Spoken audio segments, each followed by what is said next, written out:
UKT, tentunya kita harus mengetahui juga apa itu UKT. Berkaitan tentang masalah biaya sebagai proses di dalam mencari ilmu, sesungguhnya bahwasanya di antara bekal untuk bisa kita meraih ilmu adalah sebagaimana ini juga disampaikan di dalam nasihat yang indah oleh Muhammad bin Ibn Idris Asy-Syafi'i rahimahullahu taala.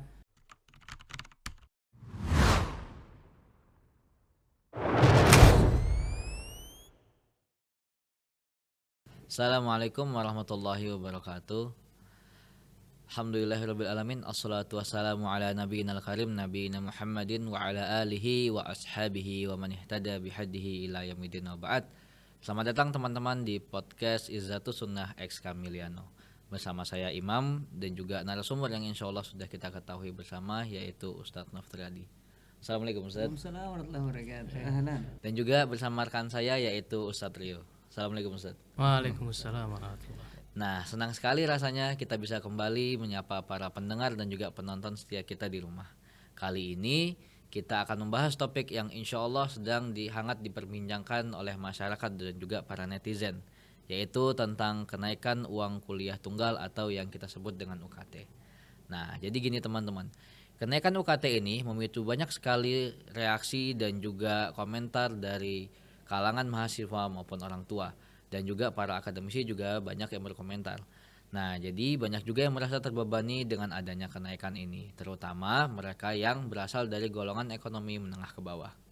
Nah, jadi latar belakang yang membuat pemerintah melakukan kebijakan ini adalah karena alasan yang utama itu yaitu mereka ingin menutupi peningkatan biaya operasional dan juga kebutuhan fasilitas yang lebih baik di beberapa universitas di Indonesia. Nah, jadi karena kebijakan ini banyak sekali yang terdampak. Nah, siapa saja yang terdampak? Jadi karena kenaikan UKT ini berdampak sangat signifikan terutama bagi mereka para mahasiswa yang berasal dari ekonomi menengah ke bawah. Karena mereka menghadapi beban finansial yang lebih besar dari biasanya. Nah, dan itu juga bisa menyebabkan mereka kesulitan dalam membayar biaya uang kuliah.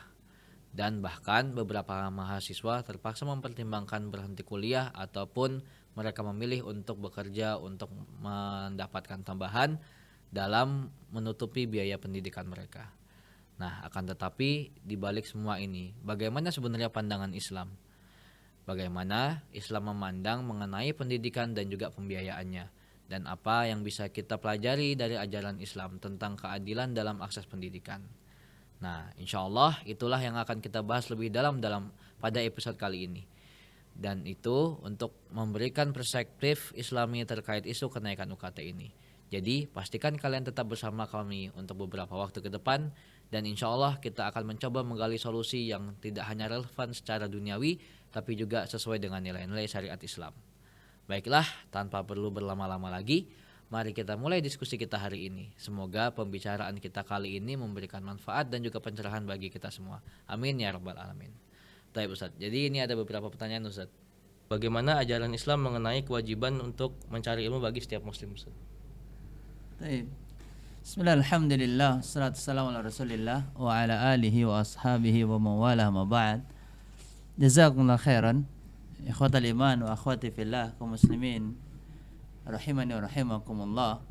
Tentunya tidak diragukan lagi bahwasanya kewajiban kita di antara yang Allah berikan untuk hambanya adalah mempelajari ilmu agama, sebagaimana diisyaratkan dari hadis Nabi sallallahu alaihi wasallam, hadis sahih yang dikeluarkan oleh Ibnu Majah dari Anas bin Malik radhiyallahu taala anhu, bahwasanya Rasulullah sallallahu alaihi wasallam bersabda, "Talabul ilmi fariidatun ala kulli muslim." Menuntut ilmu hukumnya adalah wajib bagi setiap muslim. Dan di sini entah itu dia kecil atau besar muslimnya, dia laki-laki atau perempuan, maka hukumnya adalah wajib mempelajari ilmu agama. Dan tentunya ilmu agama sumbernya adalah dari wahyunya Allah tabaraka wa taala yang ada di dalam Al-Qur'an dan hadis Rasulullah sallallahu alaihi wasallam. Dan seorang muslim kewajibannya adalah beribadah kepada Allah, dan ibadah ini bisa diterima jika dibangun di atas ilmu.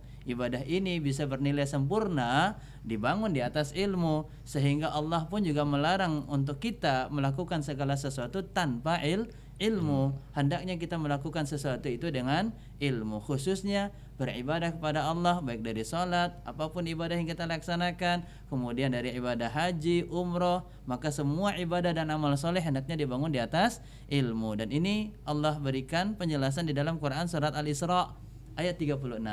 Wala taqfu ma laysa laka bihi ilm inna sam'a wal basara wal fuada kullu ulaika kana anhu mas'ula. Janganlah kalian mengikuti sesuatu tanpa ilmu. Kita ngelihat orang berzikir dengan zikir ini, atau bersalawat dengan salawat ini, atau beribadah dengan ibadah ini, tetapi kita mengikutinya tanpa ilmu, maka tentu ini dilarang. Bahkan tadi sudah disampaikan oleh Allah, jangan kalian mengikuti sesuatu tanpa ilmu. Kenapa? Karena sesungguhnya pendengaran yang kalian gunakan untuk mendengar, penglihatan yang kalian gunakan untuk melihat, bahkan hati yang kalian gunakan sebagai tempat untuk menanamkan keyakinan, semuanya itu akan ditanya oleh Allah tabaraka wa ta'ala. Maka cukup ini adalah sebagai penjelasan dari Al-Quran dan hadis pentingnya kita sebagai seorang muslim untuk mempelajari ilmu agama. Nah, berarti di dalam menuntut ilmu itu bisa membangun peran sangat penting kesempurnaan amal itu dibangun di atas ilmu. Diterimanya amal itu juga dibangun di atas ilmu. Kalau ibadah kita yang kita laksanakan tidak dibangun di atas ilmu, maka bagaimana ibadah kita akan sempurna? Kemudian kita dituntut untuk ibadah kita menjadi ibadah yang lebih baik. Jadi bukan hanya sekedar beribadah. Kadang-kadang kita sholat hanya sekedar sholat. Ketika kita puasa hanya sekedar puasa. Makanya lihat apa sabda Nabi SAW dalam hadis yang hasan, rubba shaimin, betapa banyak orang yang berpuasa tetapi mereka tidak mendapatkan satu pun dari ibadah puasanya melainkan hanya rasa lapar dan haus. Itu menunjukkan bahwasanya ibadah mereka sia-sia, dan besar kemungkinan diantara sebabnya adalah mereka beribadah karena tidak dibangun di atas ilmu. Mereka tidak tahu apa saja yang dapat mengurangi pahala-pahala puasa di saat mereka puasa, sehingga mereka lakukanlah hal-hal tersebut yang menjadikan mereka tidak sama sekali mendapatkan pahala. Allah taala a'la wa a'lam. Maka penting ilmu di dalam ibadah yang dilaksanakan oleh seorang muslim kepada Allah tabaraka wa taala. Baik, Masya Allah, barakallahu fiik, Ustaz. Fiikum barakallah. Ini Ana ada beberapa pertanyaan. Iya. Bagaimana Islam memandang dalam biaya pendidikan ini, Ustaz? Berapa sih batasan-batasan mengenai besarnya biaya pendidikan di dalam betul. Islam Iya. itu?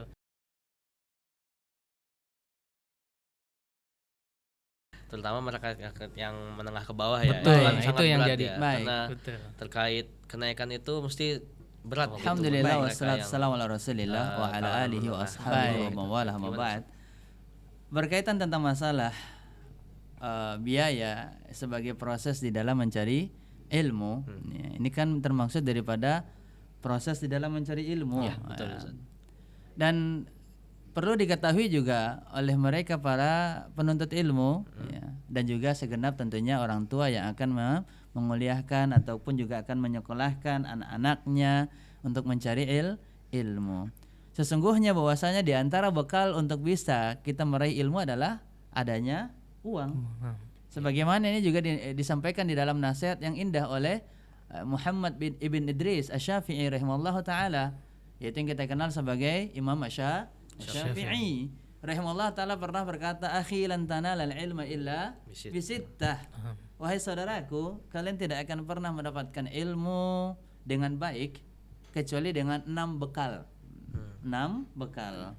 Maka di antara bekal yang disampaikan oleh Imam Syafi'i rahimahullah taala sebagai bekal yang baik yang harusnya dimiliki oleh penuntut ilmu di dalam melewati proses dia mencari ilmu, yaitu di antaranya adalah bulghah atau dirham. Yang kita artikan sekarang adalah fulus. Fulus yaitu uang. Ya, kalau bahasa anak sekarang apa namanya? Cuan ya. Cuan. Ya, fulus uang gitu. Dan ini adalah diantara yang harusnya menjadi bekal yang dimiliki oleh para penuntut ilmu. Karena dengan adanya uang, dia akan mudah untuk bisa melewati proses tersebut di dalam mencari ilmu. Di antaranya, dia bisa membelikan untuk bekal uang tadi kepada bukunya. Ya, ini kan alat perangnya para penuntut ilmu, Ya, yaitu buku betul. tulis, alat tulis, Kemudian dia untuk juga menghormati bukunya tersebut, dia butuh tempat untuk menjaganya, yaitu tas. Ya. Kibah, dia harus mencari tempat untuk apa? Menjaga tas bukunya tersebut. Dia nggak boleh meletakkan sembarangan. Dia harus menghormati ilmu dengan meletakkan buku di tempat yang mulia. Kemudian di antaranya juga makanan. Dengan uang dia bisa beli makanan, kemudian dengan uang mungkin dia bisa menyewa tempat agar dia bisa belajar dengan nyaman. Nah, ini untuk menyewa tempat kita tidak bisa membayar dengan daunan. Iya, Ya, betul. atau dengan ucapan terima kasih. Iya, betul. Ya syukran akhi, jazakallah khairan gitu ya. Ya, setiap orang membutuhkan ya. Iya, Ada kebutuhan kecuali kalau memang ada dari saudara kita yang memang meluangkan tempatnya untuk digunakan. Maka tentu ini adalah di antara nikmat yang luar biasa yang Allah berikan sebagai kemudahan bagi para penuntut ilmu di dalam mencari ilmu. Tapi kan tidak semuanya ada seperti itu. Ya, tidak ada semuanya seperti itu. Ada fasilitas diberikan gratis, walaupun alhamdulillah ada sebagian demikian, tetapi kan tidak semuanya ada. Maka butuh yang namanya perjuangan dalam bentuk apa? Memiliki bekal uang. Kemudian yang kedua perlu juga kita sadari bahwasanya alhamdulillah alladzi bi ni'matihi tatimmus shalihat, pemerintah kita pun juga sudah memberikan program gratis Sahih. pembelajaran selama berapa tahun? 9 tahun. 9 tahun. Ya, dari pendidikan SMP-nya, kemudian SD-nya sebelumnya gratis. Maka tentu ini menjadi motivasi yang baik, menjadi kesempatan untuk digunakan waktu-waktu ini selama 9 tahun bagi orang tua mengumpulkan bekal buat persiapan nanti anaknya melanjutkan jenjang pendidikan di mana di situ ada biayanya. Maka selama 9 tahun ini tentunya bagi orang tua harus lebih berusaha lagi untuk persiapan 9 tahun, dan ini diantara nikmat yang harus dia syukuri. Kita ucapkan terima kasih, kita ucapkan doa-doa yang baik kepada pemerintah kita karena sudah memberikan fasilitas demikian. Ya, kita sekolah di negeri gratis kan? Iya, iya, betul. Hanya beberapa biaya saja ya, memang itu menjadi kewajiban kita, kebutuhan diri kita seperti seragam, itu menjadi kewajiban kita. Adapun untuk masalah sewa gedung, ya kemudian tempat, kegiatan yang ada di dalam, semuanya alhamdulillah gratis. Ya, maka ini adalah tentunya menjadi nasihat yang harusnya disadari oleh masyarakat kita sebagai kesempatan di mana dia bisa menabung uang selama 9 tahun persiapan anaknya nanti melewati jenjang pendidikan yang di situ ada biayanya. Kemudian yang kedua, bahwasanya tentunya UKT. Tentunya kita harus mengetahui juga apa itu UKT. Uang kuliah. Di sini kan pembahasannya kuliah. Ya, berarti kan tadi SD, kemudian SMP, alhamdulillah tidak ada uang yang diwajibkan pembayaran oleh pemerintah. Maka sekarang ini kuliah. Nah, ini tentu permasalahan hanya dihadapi bagi mereka yang masuk di jenjang kuliah. Iya, betul. Jadi jenjang kuliah, dan kebanyakan kalau kita melihat dari sorotan permasalahan ini itu di kampus-kampus yang memang alhamdulillah itu adalah merupakan kampus yang bisa dikatakan kampus unggulan dengan fasilitasnya yang luar biasa, dengan programnya yang luar biasa. Bagaimana mereka bisa menghasilkan luar biasa seperti ini dari kampusnya kalau tidak ada yang menunjang? Dan diantara yang menunjang adalah adanya biaya, adanya biaya. Artinya sekarang ini jangan diukur biaya itu dari ilmunya. Ilmu ini sesuatu yang mahal, jauharatun ghaliyatun. Ini ilmu ini sesuatu yang mahal dan tidak bisa ditangkap dengan uang. Jadi kita jangan bilang membayar uang ini untuk membayar ilmu, tidak. Tetapi yang sekarang ini uang tersebut adalah untuk fasilitas. Kita mau fasilitas yang nyaman, kita mau fasilitas yang luar biasa, dilengkapi dengan alat-alat yang bisa menambahkan, yang membantu anak-anak kita bereksperimen, mengadakan penelitian, menambahkan ilmunya seperti laboratorium, lab bahasa, lab penelitian. Ini biayanya dari mana pengadaan alat-alat tersebut? Kalau bukan dari iuran yang tadi dikeluarkan oleh para pelajar yang ada di dalamnya. Allah taala a'lam. Baik, Masya Allah, barakallahu fikum, Ustaz. Nah, artinya kalau sekarang ini dibahas tentang masalah standar, berapa minimnya dan maksimalnya, ini kan harga jual ya. Iya. Dan sesuatu barang yang dijual itu tidak bisa dibilang standar. Ya, ada harga minimalnya sekian dan maksimalnya sekian. Karena kan dari satu tempat itu kita bisa lihat dari jumlahnya. jumlah muridnya berapa, otomatis kan biaya yang akan diperlukan juga besar. Ya makin banyak muridnya, makin banyak tenaga pengajarnya, makin banyak barang yang diadakan, tentunya biaya yang dibutuhkan pun juga makin makin besar. Kan gak enak juga bahasanya patungan ya. Patungan. Masya Allah. Betul. Ya kalau bahasa patungan, orang kita ini kan agak sensitif dengan bahasa-bahasa yang kurang tepat. Iya, urunan, patungan. Kesannya kayak sesuatu tempat itu adalah kayak lahan sosial gitu, atau ladang amal. Wah, ini tempatnya orang-orang yang nggak mampu, padahal mampu semuanya. Contohnya seperti itu. Artinya tentunya kita harus sadari biayanya untuk apa. Kemudian yang kedua, apakah ada manfaatnya untuk para penuntut ilmu yang belajar di lembaga tersebut. Kalau memang ternyata memang dari biayanya itu sesuai dengan alat, kemudian juga bangunan dan sesuai dengan kebutuhan, ya maka silahkan. Tapi kalau di luar daripada kebutuhannya dan biayanya besar dan tidak diketahui untuk apa, yaitu kembali kepada kita, kemampuan kita. Kita mau tetap nyekolahkan anak kita di sana, ya maka silahkan. Kemudian kita terimalah resiko yang ada di dalamnya. Tapi kalau memang tidak, maka pilihlah tempat-tempat yang lainnya. Allah taala a'lam. Masya Allah. Jazakumullah khairan atas penjelasannya Ustaz. Berarti di dalam Islam itu tidak ada batas minimal atau maksimal dalam kita menyiapkan dana Ustaz ya? Betul.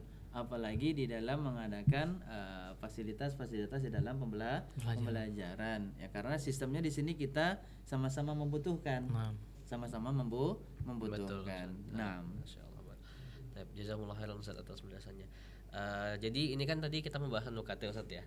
Nah, yang jadi permasalahan bagi sebagian orang tua itu kan ketika ada anak yang mau kuliah, tapi ternyata si anak yang mau kuliah ini dia punya adik Ustaz. Iya. Gitu. Terus? Nah, jadi terkadang orang tua itu bingung ini bagaimana membayar ini padahal si anak ini masih ada adik juga yang misalkan harus disekolahkan dan dibiayakan juga gitu. Dan adiknya mungkin tidak hanya satu, mungkin ada 2 atau 3 gitu. Nah, ini bagaimana dalam pandangan Islam orang tua menyikapi atas kenaikan UKT ini Ustaz? Baik, barakallahu fikum. Pertama, tentunya di sini adalah masuk kepada memanage daripada finansial yang ada. Kalau memang orang tua punya program anaknya nanti akan lanjut jenjang pendidikan dari SMP ke SMA, kemudian ke kuliah gitu ya.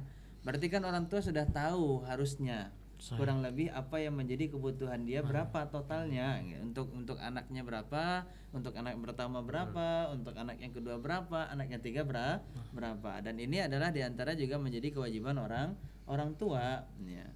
Kemudian jadi artinya dia harus memanage finansial yang ada. Jangan sampai dia sudah tahu apa yang menjadi kebutuhan ke depan tetapi dia abaikan. Dia tidak memaksimalkan usaha dia untuk mencari apa yang menjadi kebutuhan anak-anaknya, baik itu dari ayah ataupun juga dari ibunya, dan terlebihnya tentunya kepada ayah, karena tentunya ini adalah menjadi perhatian yang harusnya menjadi tanggung jawab oleh seorang kepala keluarga. Kullukum ra'in wa kullukum mas'ulun an ra'iyatihi. Maka tentunya ini juga harus menjadi perhatian karena ini adalah menjadi suatu permasalahan yang penting, apalagi ini berkaitan tentang masalah proses di dalam mencari ilmu. Kemudian yang kedua, ya kembali kepada tadi tentang masalah di sini biayanya mahal. Maka coba cari opsi-opsi yang lain. Mungkin di beberapa kampus swasta, kampus-kampus Islam, alhamdulillah, allazi bi ni'matihi tatimmu shalihat, betapa banyak alhamdulillah Allah berikan kemudahan untuk di negeri kita Indonesia ini hadirnya kampus-kampus Islam dengan biaya yang insyaallah sangat bisa dikatakan cukup murah, terjangkau biayanya, tidak terlalu mahal gitu. Artinya ada seperti itu, silahkan dicari informasi itu, mungkin ditanyakan kepada teman-teman kita di pengajian, di sekolah-sekolah Islam, coba cari informasi itu, kira-kira di mana anak-anak. Makanya nih orang tua ketika anaknya sudah berada di penghujung jenjang seperti di SD kelas 5 dan kelas 6, dia coba langsung berdiskusi dengan guru-gurunya. Kira-kira anak saya ini Ustadz melihat kemampuannya dia lebih condong di ilmu apa? Ya, kemudian kira-kira ada rekomendasi enggak Ustadz?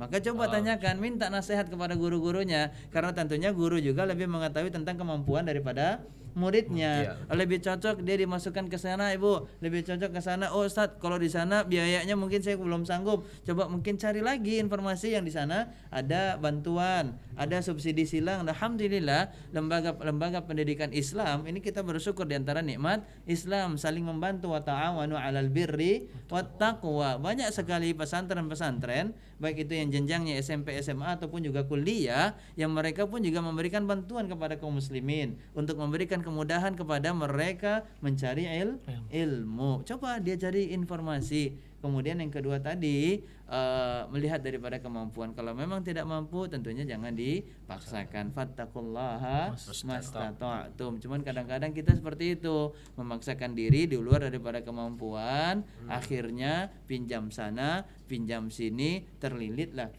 pinjaman, ya pinjaman online, terlilit dari pinjol, akhirnya dia melilit dirinya sendiri. Ya waliyadzubillah, ya riba dan seterusnya. Kan tentunya tidak diperbolehkan hal-hal yang demikian. Untuk mencapai apa yang menjadi keinginan, tentunya harus melewati jalan yang di dalamnya diridhoi dan dicintai oleh Allah Subhanahu wa taala. Nah, Ustaz, mungkin ana ada beberapa ganjelan nih, terutama yang tadi Ustadz Imam telah sampaikan terkait dengan bagaimana si anak, mungkin ini anak dari keluarga muslim yang dia punya adik yang banyak gitu ya, dan mereka di jenjang-jenjang tertentu semua sekolah gitu. Jadi ini kan kaitan kita dengan UKT nih.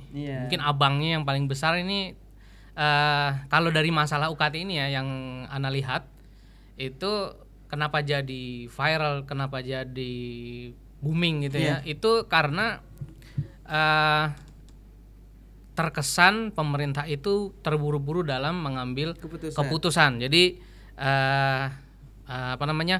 ketika diputuskan bagi mahasiswa yang sudah lebih dulu masuk, ini kan kalau yang belum mungkin dia masih bisa cari alternatif lain. Nah ini yang sudah terlanjur masuk, misalkan dia sudah di kuliah di universitas ternama seperti UI, IPB, ITB gitu ya, yang antum sebutkan tadi, dia di semester awal mungkin masih di UKT yang sesuai kemampuan dia. Ternyata begitu di semester berikutnya mau nggak mau, karena keputusan ini memang ini baru wacana ya, memang belum putusan final, tapi mulai ada keresahan di antara para orang tua nih ketika ingin menyekolahkan atau mengkuliahkan anaknya, terlanjur harus bayar UKT yang lebih tinggi, yang padahal posisinya dia menengah ke bawah. Akhirnya dengan kondisi seperti itu, qadarullah mereka ini akhirnya minjem sana sini. Nah itu tadi ya, adakah solusi selain minjem riba atau tidaknya? Berkaitan tadi, tiba-tiba di pertengahan perjalanan ada kenaikan, maka tentu ini menjadi diskusi selanjutnya antara wali murid, orang tuanya dengan anaknya. Sampaikan kepada anak. Terkadang orang tua pun juga gengsi. Mereka pengen anaknya itu lulusan dari kampus-kampus ternama, tetapi mereka tidak memperhatikan kualitas keilmuan. Ya kadang-kadang memang namanya saja yang dia cari, tapi kan belum tentu semuanya daripada mahasiswa yang belajar di situ mereka memiliki mutu yang sesuai dengan apa yang diharapkan oleh orang tuanya. Terkadang juga ada orang tua yang memaksakan anak ini masuk ke suatu jurusan, dan ternyata anaknya tidak menyukai jurusan tersebut, yang akhirnya belajarnya pun juga ogah-ogahan, nilainya dapat tapi ilmunya tidak sampai kepada hatinya, sehingga ilmu tersebut tidak bisa dia terapkan, tidak mau dia amalkan karena memang tidak sesuai dengan apa yang menjadi keinginan dia di dalam mempelajari ilmu tersebut. Maka tentunya ini menjadi nasihat juga untuk orang tua agar juga berdiskusi dengan anak-anaknya. Nah, sekarang ini kemampuan orang tua sekian.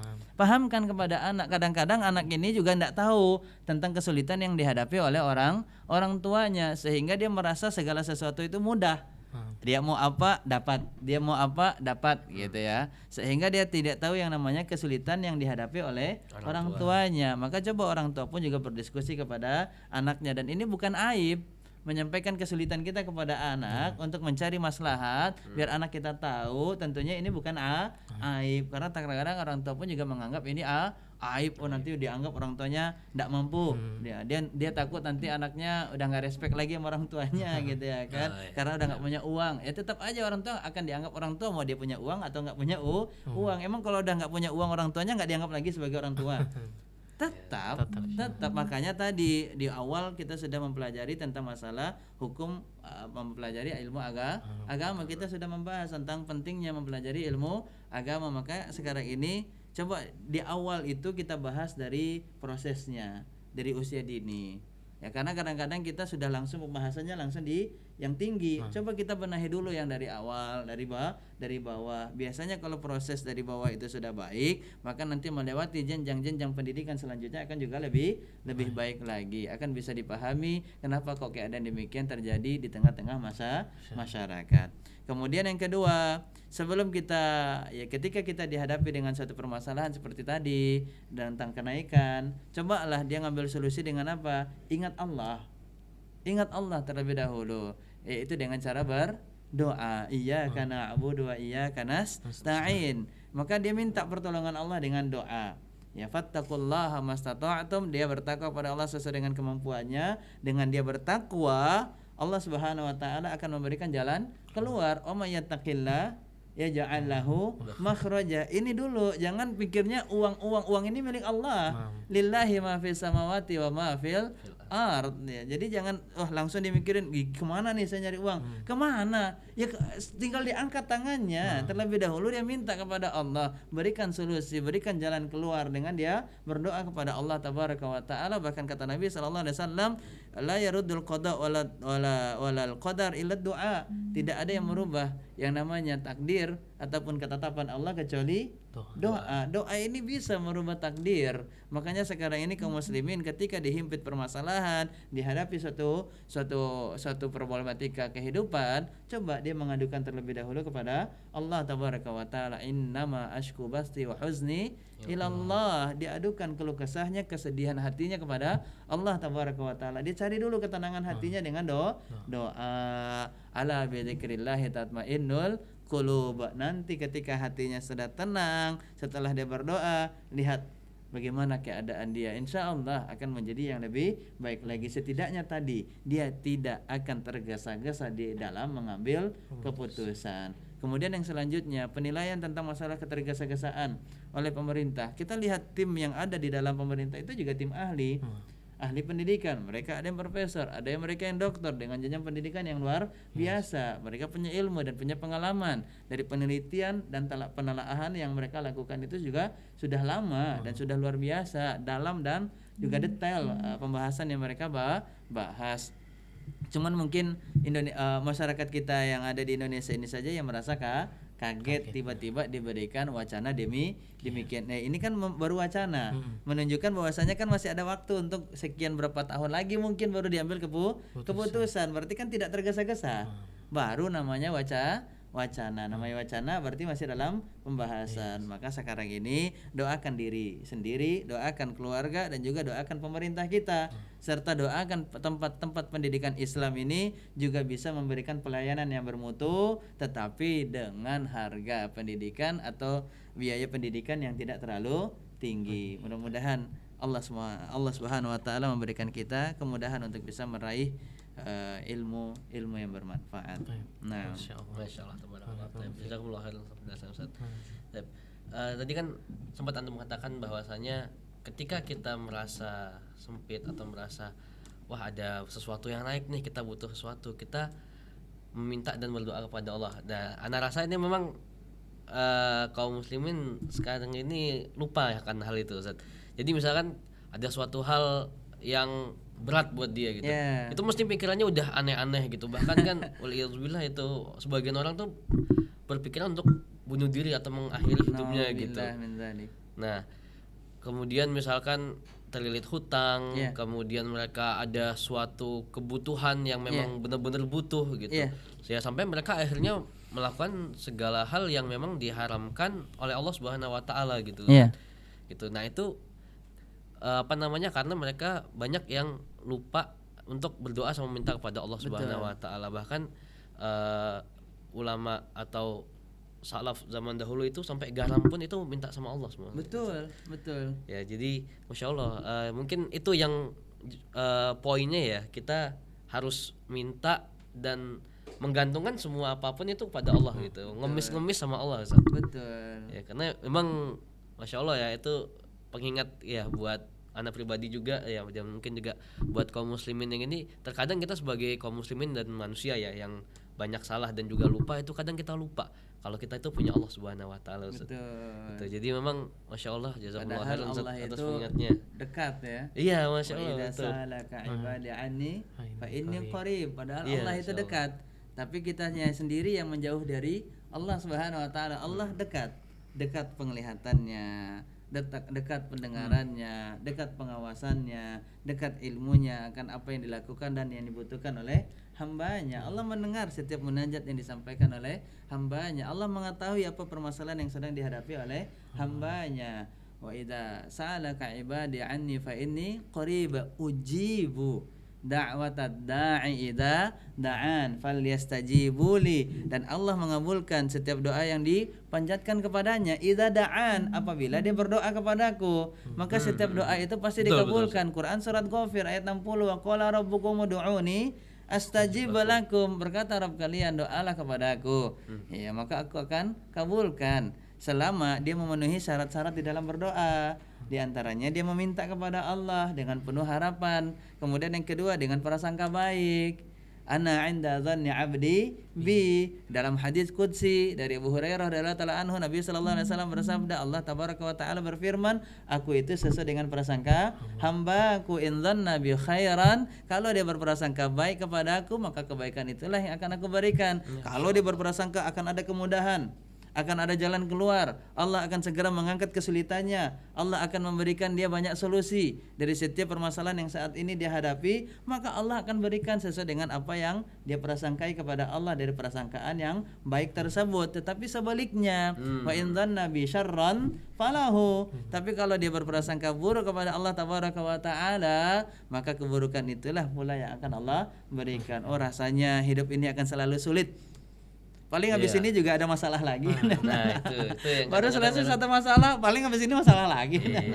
Dan seterusnya. Itu dia, karena dia sudah berprasangka buruk kepada Allah, maka keburukan itulah yang akan Allah timpakan. Oh, Ustaz, saya udah sering berdoa, udah banyak saya berdoa, tapi rasanya doa saya nggak mungkin dikabulin. Ya berarti betul-betul Allah tidak akan mengabulkan. Banyak Ustaz itu. Betul, sampai ada yang mengatakan tadi, ada yang mengatakan juga mungkin Tuhan mulai bosan.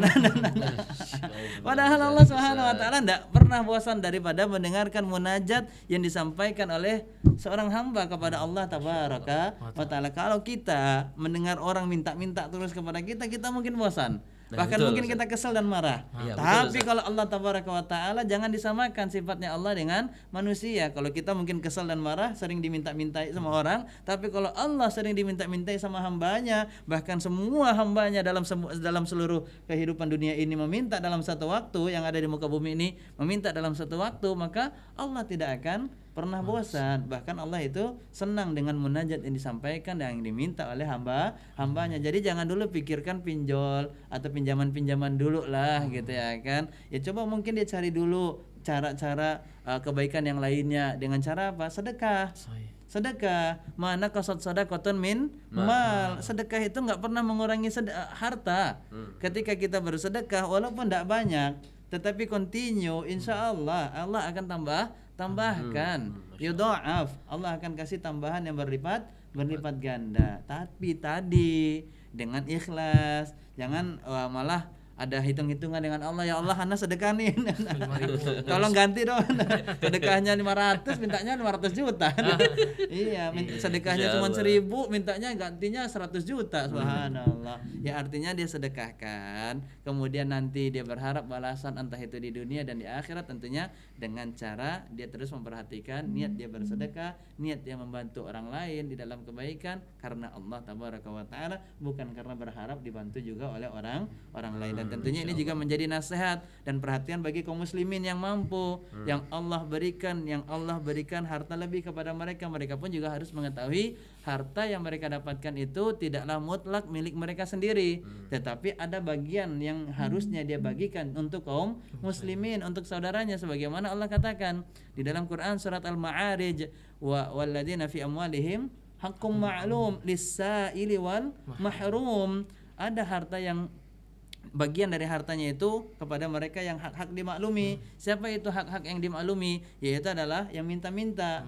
Minta-minta di sini tentunya memang untuk memenuhi kebutuhan dia, bukan untuk membuat dia menjadi kaya.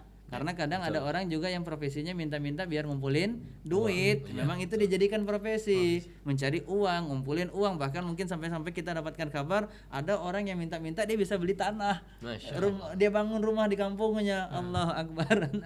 Akhirnya pada minta-minta sekarang orang semuanya, subhanallah. Nah, itu tentunya profesi yang sangat sangat hina, sangat tercela, karena itu adalah merupakan yang dilarang di dalam Islam. Bahkan Nabi SAW mengatakan orang tersebut dapat terancam mendapatkan siksaan nanti di neraka. Dia bisa mencakar-cakar wajahnya hingga hilang yang namanya daging daripada tulang-tulang yang ada di wajahnya ini. Ini bagi mereka yang menjadikan minta-minta itu adalah sebagai profesi, kebiasaan untuk mengumpulkan harta. Tapi kalau memang dia dalam keadaan butuh dan dia harus meminta, maka itu diperbolehkan. Kemudian yang kedua adalah mahrum, yang terhalang.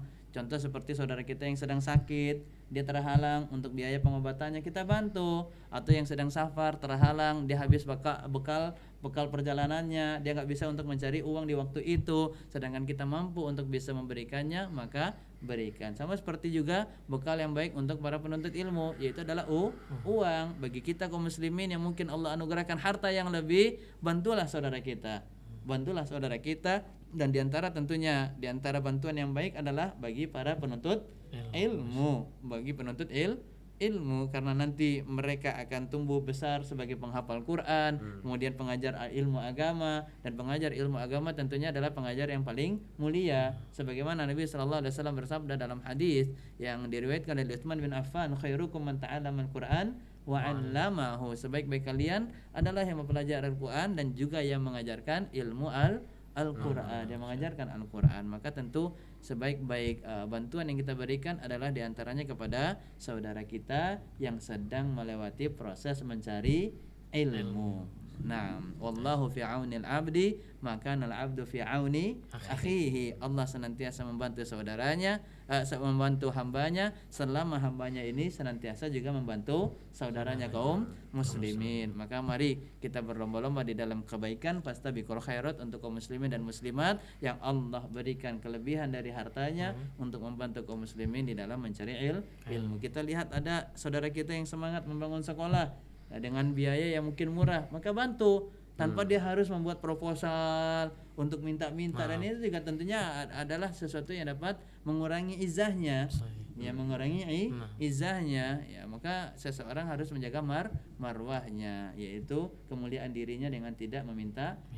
Khairul al-yadul ulya khairun minal yadis sufla. Tentunya tangan yang di atas memberi itu lebih baik daripada tangan di bawah, yaitu minta. Maka kalau kita melihat ada saudara kita yang punya semangat untuk pengen membangun sekolah, maka bantulah dengan kita berikan uang yang kita miliki untuk bisa membangun sekolah. Kalau mungkin dia membutuhkan buku untuk bisa diajarkan kepada anak-anak, sedangkan mereka terbatas daripada biaya untuk membeli buku, maka kita bantu. Maka kita pun juga Islam mengajarkan kita harus bersosial, madaniyun bit-tabai, tidak boleh kita egois. Tidak boleh kehidupan kita itu hanya sibuk dengan memperhatikan diri kita sendiri tanpa memperhatikan keadaan yang ada di sekitar kita, apalagi itu berkaitan tentang kebutuhan saudara kita sesama muslim. Wallahu ta'ala alam. Adakah contoh-contoh sejarah yang menunjukkan upaya Islam untuk meningkatkan akses pendidikan bagi perempuan, Ustaz? Jadi secara ilmu tidak ada perbedaan. Masih muda, apa kata Nabi SAW kepada para pemuda? Ya ma'syarasy syabab. Musibah itu adalah merupakan momen terbaik untuk melatih jiwa agar bisa memiliki jiwa yang ridho dengan takdir Allah dan qanaah dengan pemberian Allah.